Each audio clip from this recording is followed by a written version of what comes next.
دیکھیں یہ جو بلیک ہول کی ڈسکوری ہے یہ انسانی ہسٹری میں چند بڑی ڈسکوریز میں سے ایک ڈسکوری ہے، اور ہم تو اس طرح کی جب بھی کوئی ڈسکوری آتی ہے تو ہمیں تو اس ہر ڈسکوری میں خدا کی شان نظر آتی ہے۔ کل یوم ہوا فی شان، ہر دن اللہ ایک نئی شان کے ساتھ ظہور ہوتا ہے لوگوں کے سامنے۔ بیسیکلی بلیک ہول کو اگر آپ نے سمجھنا ہے نا، اس کی امپورٹنس کو، تو آپ یوٹیوب کے اوپر بھی اس کی ویڈیوز بھی دیکھ سکتے ہیں، ویسے گوگل میں جا کے آپ اگر ویکیپیڈیا کو اسٹڈی کریں تو میں آپ کو آسان الفاظ میں سمجھا دیتا ہوں کہ بلیک ہول کی ڈسکوری کیا ہے۔ بیسیکلی آج سے تقریباً 100 سال پہلے 1915 کے اندر 1915 میں البرٹ آئنسٹائن جو انسانی ہسٹری میں چند بڑے آپ سمجھ لیں فزکس کی فیلڈ کے لوگ ہوئے ہیں، ان میں سے ایک ہیں۔ 1879 میں یہ پیدا ہوئے اور 1921 میں انہیں نوبیل پرائز بھی دیا گیا فزکس کی فیلڈ میں، اور 1955 میں ان کی ڈیتھ ہوئی۔ اور ان کا وہ جملہ بڑا مشہور ہے، science without religion is lame. Religion آپ کو وہ علم دیتا ہے جو نالج آف ان سین ہے، اور وہ ظاہر ہے کہ ریویلڈ نالج کریٹر کی طرف سے آتا ہے۔ دوسرا ایکوائرڈ نالج ہے جو سائنس کا علم ہے۔ تو ریویلڈ نالج وحی کا علم ہو یا ایکوائرڈ نالج سائنس کا علم، the knowledge obtained through observations and experiments، یہ دونوں لازم و ملزوم ہیں۔ تو religion without science, science without religion is lame، and religion without science is blind. Religion science کے بغیر اندھی ہے۔ ریلیجن کو سمجھنے کے لیے آپ کو سائنس سمجھنی پڑے گی۔ اس لیے دیکھ لیں قرآن پاک میں 1000 سے زیادہ آیات جو ہے نا وہ سائنس کی فیلڈ سے ریلیٹڈ ہیں، جس کو ہم سائنس کے فزیکل فینومینا آف نیچر کہہ لیں۔ اللہ تعالیٰ کی قدرت کے یعنی جو مظاہر اس کائنات میں پھیلے ہوئے ہیں۔ God is the only explanation of all the physical phenomena in this universe۔ خدا ہی وضاحت ہے اس کائنات میں ہونے والے ہر فزیکل ایونٹ کی۔ اس کائنات میں جو کچھ ہو رہا ہے اس کی ایک ہی وضاحت ہے کہ یہ کسی کی مرضی سے ہو رہا ہے۔ میرا یوٹیوب کے اوپر ایک کلپ بھی ڈیٹیل ریکارڈ ہوا تھا، قرآن ورسز ماڈرن سائنس، اس کے اوپر اگر آپ کو شوق ہے تو آپ دیکھیں، آپ بنیادی اس تھیم کو سمجھیں گے۔ سائنس صرف فزیکل لاز کے ساتھ ڈیل کرتی ہے، جو قانون قدرت ہیں اللہ کے بنائے ہوئے، انہی لاز کو یوز کر کے سائنس ہیومینٹی کی بہتری کے لیے کام کرتی ہے۔ کوئی لا خود سے پروڈیوس نہیں کر سکتی، وہ پابند ہے اس کی۔ اللہ تعالیٰ نے لا آف بوائنسی رکھا ہے، قوت اچھال، اس کو سائنس یوز کرتی ہے، اور اس کی بنیاد کے اوپر بحری جہاز جو ہے سمندروں میں چلتے ہیں اور ہوائی جہاز ہوا میں۔ لیکن لا آف بوائنسی تو اللہ کا بنایا ہوا ہے نا، وہ ختم ہو جائے اگر لا آف بوائنسی اگر ارشمیدس نے بتایا تو اس نے ڈسکور کیا ہے۔ ارشمیدس کریٹر نہیں ہے اس لا کا، ڈسکور کرنے والا ہے۔ سائنس جب کوئی چیز ڈسکور کرتی ہے تو بعض اوقات لوگوں کو یہ وسوسہ آتا ہے سائنس نے کوئی کارنامہ کر لیا۔ سائنس تو صرف ڈسکوری کر رہی ہے۔ سورج مشرق سے نکلتا ہے، یہ ایک ڈسکوری ہے، لیکن اس قانون نے سورج کو پیدا نہیں کیا۔ انڈے سے چوزا نکلتا ہے اور پھر انڈے میں یہ تبدیلیاں آتی ہیں، سائنس اس کو ڈسکور کرتی ہے، لیکن ان تبدیلیوں نے اور ان لاز نے انڈا نہیں بنایا، انڈا کریٹر نے بنایا۔ تو ڈسکوری سے ہمیشہ آپ ہر سٹیپ اللہ کی طرف طے کر رہے ہوتے ہیں۔ تو یہ کائنات اللہ تعالیٰ کا فعل ہے اور قرآن اللہ کا قول ہے۔ قول اور فعل میں تضاد نہیں ہوتا۔ اللہ نے جتنے physical phenomena of nature discuss کیے ہیں، وقت کے ساتھ ساتھ وہ چیزیں ریویلڈ ہو رہی ہیں الحمدللہ، اور یہ ہمیں خدا کی طرف لے کے جاتی ہیں۔ تو میں البرٹ آئنسٹائن کی بات کر رہا تھا، 1879 میں پیدا ہوئے، 1955 میں فوت ہوئے، 1921 میں انہیں نوبیل پرائز دیا گیا فزکس کی فیلڈ کے اندر۔ اور فزکس کی فیلڈ میں ان سے بڑا کوئی سائنٹسٹ نہ ان سے پہلے گزرا ہے نہ ان کے بعد، بلکہ انہوں نے تو فزکس کا دھارا ہی بدل دیا۔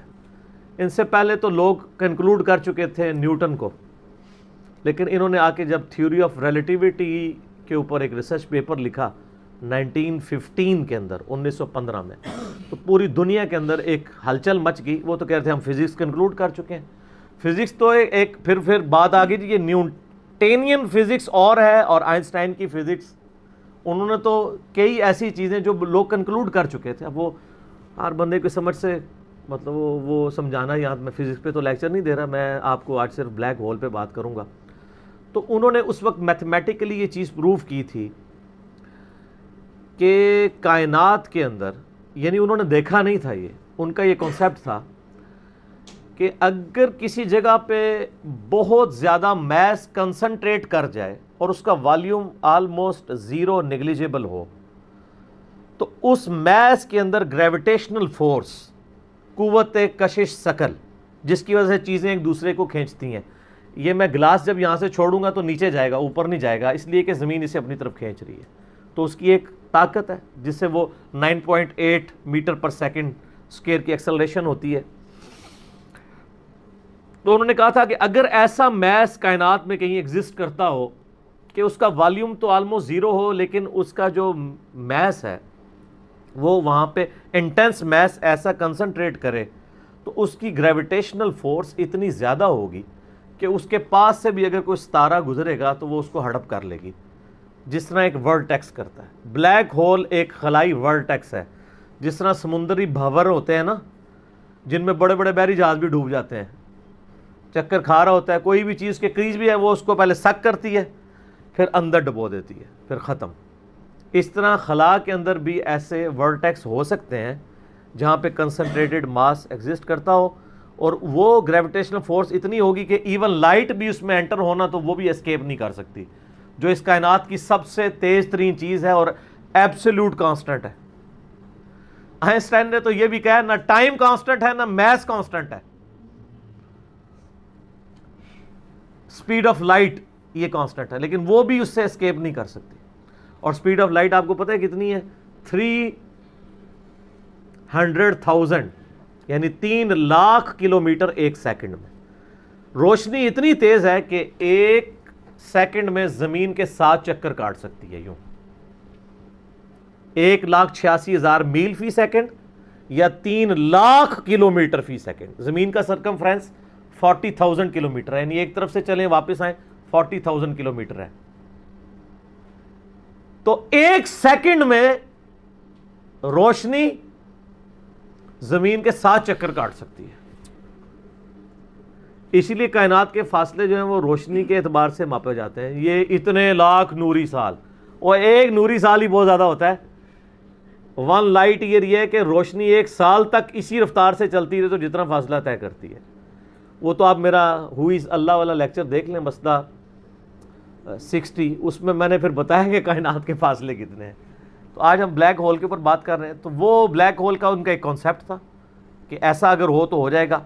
پھر سائنٹسٹ نے اس پہ کام کرنا شروع کیا. آپ ہسٹری دیکھیں کرتے کرتے 3-4 سال پہلے سے انہوں نے ابھی وہ اس کے اوپر، یعنی دنیا میں جتنی ٹیلیسکوپس تھیں بڑی بڑی 8 ٹیلیسکوپس انہوں نے فٹ کی، جو کئی یعنی سالوں تک وہ امیج لیتی رہی ہیں. وہ امیجز جوڑ کے تو انہوں نے بہرحال ایک بلیک ہول ایسا دریافت کر لیا ہے کہ جو واقعی جہاں پہ یہ پوری کہکشائیں بھی غائب ہو جاتی ہیں، اور یہ فزیکلی اس کی ویڈیو بھی انہوں نے منظر عام پہ لے آئے ہیں.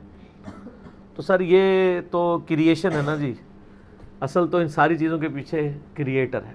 God is the only explanation of all the physical phenomena in this universe. Science تو صرف آپ کو چیزوں کی نو ہاؤ دیتی ہے، جو پیچھے ول آف کریٹر ہے، ول آف گاڈ ہے. ظاہر سائنس تو وہ پھر آئنسٹائن نے خود ہی کہہ دیا نا کہ science without religion is lame and religion without science is blind. تو یہ بلیک ہول کی دریافت بہت بڑی دریافت ہے. باقی جو لوگ اس کو دھکے سے وہ قرآن پاک کی آیات میں فٹ کرنے کی کوشش کرتے ہیں، وہ ساری ہماری اسیسمنٹس ہی ہیں. اس طریقے سے ایک جس طرح سورۃ الواقعہ میں آیت وہ لے کے آتے ہیں نا، فلا اقسم بمواقع النجوم وانه لقسم لو تعلمون عظیم. میں قسم یاد فرماتا ہوں ان جگہوں کی جہاں پہ ستارے ڈوبتے ہیں، اور کاش تم جانتے ہوتے کہ یہ کتنی بڑی قسم ہے جو ہم نے یاد فرمائی ہے. تو بعض لوگوں نے اس آیت کو بلیک ہول کے ساتھ ریلیٹ کیا ہے کہ ستاروں کی ڈوبنے کی جگہ وہ بلیک ہولز ہیں جہاں پہ پوری پوری کہکشائیں غائب ہو جاتی ہیں. میں بھی ایسا ہو بھی سکتا ہے. جو پرانے مفسرین ہیں وہ اس کو ستاروں کی منازل کہتے ہیں. تو میرا موقف یہ ہے کہ قرآن پاک کی آیات آفاقی ہیں. ہمارے پرانے مفسرین کو اگر کوئی باتیں سمجھ نہیں آئی ہیں نا کسی مسئلے میں، اور ان کی جو اتنی آبزرویشن تھی اس میں ہی وہ فٹ کرتے تھے، وہ اپنی جگہ ٹھیک تھے. آج اگر کوئی نئی ڈسکوری ہوگی ہم اس میں اس لیے فٹ کرتے ہیں کہ اللہ تعالیٰ نے قرآن پاک کو قیامت تک کے لیے مسلمانوں یا انسانیت کی رہنمائی کے لیے رکھا ہوا ہے. ہر آنے والا وقت قرآن پاک کی نئی چیزیں لوگوں کے سامنے لے کے آئے گا. یہ جو علق کا ترجمہ ہمارے پرانے لوگ کیا کرتے رہے، اقرأ بسم ربک الذی خلق خلق الانسان من علق، تو وہ بعض لوگ پہلے ترجمہ کرتے تھے قرآن یعنی انسان کو اللہ تعالیٰ نے خون کی پھٹک سے پیدا کیا. حالانکہ علق کا یہ کوئی ترجمہ عربی کے اندر اس کے لیے کوئی لٹریچر کی بنیاد نہیں ہے. علق تو عربی میں کہتے ہیں سسپینڈڈ چیز کو، لٹکی ہوئی چیز. معلق اردو میں بھی ہم لفظ استعمال کرتے ہیں. اور اسی طریقے سے علق کا ترجمہ آج کی ایک یعنی ماڈرن دور میں عربک میں لیچ کے لیے بھی استعمال ہوتا ہے، جونک جو ہوتی ہے.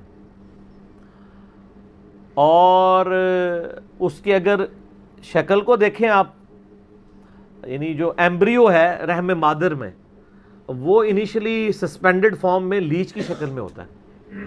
تو اب جو نئے لوگ ترجمہ کر رہے ہیں وہ کہہ رہے ہیں ہم نے جونک نما سسپینڈڈ چیز کی حالت میں رحم مادر میں بچے کو، جنین کو، ایمبریو کو رکھا. تو وہ کہتے ہیں یہ تو پرانے والوں کو تو پتہ تھا، پرانوں کو نہیں، لیکن اللہ کو تو پتہ تھا نا. اور اللہ نے اس چیز کو قرآن پاک میں ایڈریس کیا ہے. سورہ حامیم سجدہ کی آخری آیات ہیں، سَنُرِيهِمْ آیَاتِنَا فِي الْآفَاقِ وَفِي أَنفُسِهِمْ حَتَّى يَتَبَيَّنَ لَهُمْ أَنَّهُ الْحَقُّ. ان قریب ہم زمین و آسمان میں اور تمہاری جانوں میں تمہیں ایسی نشانیاں دکھا دیں گے کہ تم پکار اٹھو گے، تم پہ یہ بات کھل جائے گی کہ قرآن حق ہے، خدا کی ذات حق ہے.